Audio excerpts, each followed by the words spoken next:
Hello, and welcome to the last part of our series, Who's in Charge? I hope this series has challenged the way you have previously thought about God and His way of doing things. I want to wrap up this series by circling back around to something I mentioned in part 1 and talk about what I learned from my mom's passing. This really made me question why things happen the way that they do and what role does God really play in them. I realize that anytime our experience hits the walls of our theology, then one of two things can happen. We either run away from God or we run to Him and get to know Him more. Well, I feel like I got to know Him better through this experience because I ran to Him and asked Him what was her responsibility in this situation and what was His, meaning God's. Here are some things that I felt like God taught me. Number 1, we have more responsibility than we think we have.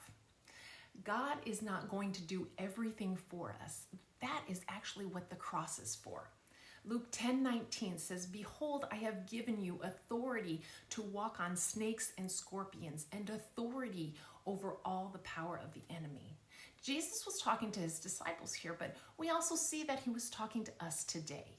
This verse is saying that Jesus has given us the authority to destroy the works of darkness because of the power of the cross. Jesus died on the cross and left His authority with us through the power of the Holy Spirit. So the point is, the cross took care of everything we need, but the cross isn't going to do the work for us. So it is our job to enforce the victory of the cross in our own situations. Number 2, know the seasons and the times that you are in. Daniel 2:21 says, "He changes times and seasons. He gives wisdom to the wise and knowledge to those who have understanding." So pay attention to what's going on within you and around you, and the good and the bad. And in your questioning, go to God and ask Him what is happening. He is faithful to tell you. Don't believe what religion has taught us, that God will not tell us things. Because in Jeremiah 33:3, it says, "Call to me, and I will answer you, and I will tell you great and mighty things which you do not know." He reveals to us what is going on when we seek Him, when we go to Him and ask Him those hard questions. Number 3, we need to finish our race. Race meaning what God has called you to do in your life. And to finish our race strong, we need to take care of the issues of our life, meaning those situations that have badly hit our hearts, because our heart is where all the issues of life go through.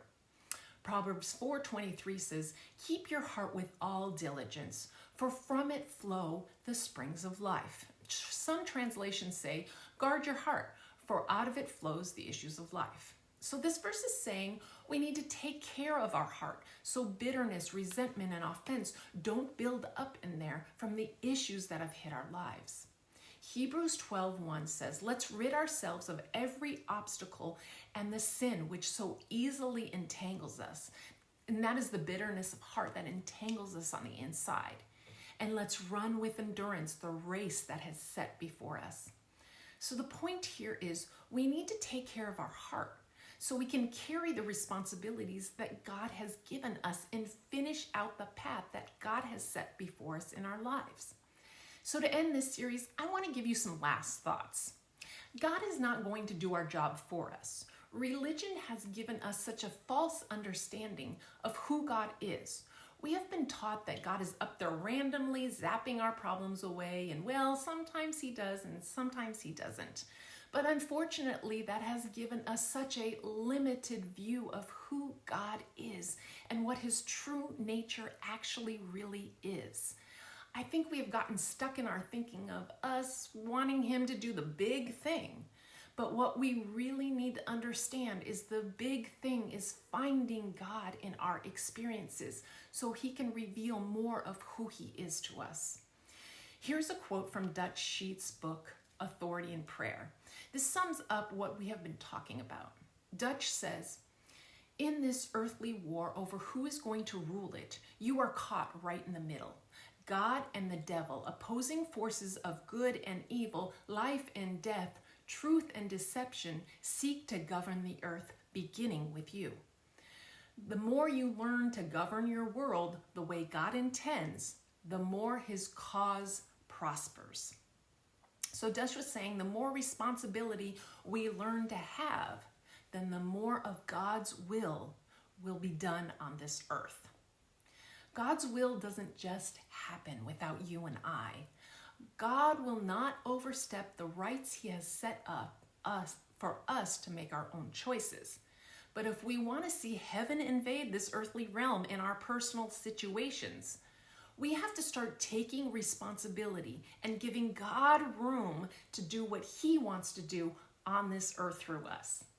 So thank you for joining me in this series, Who's in Charge? I look forward to seeing you in the next series.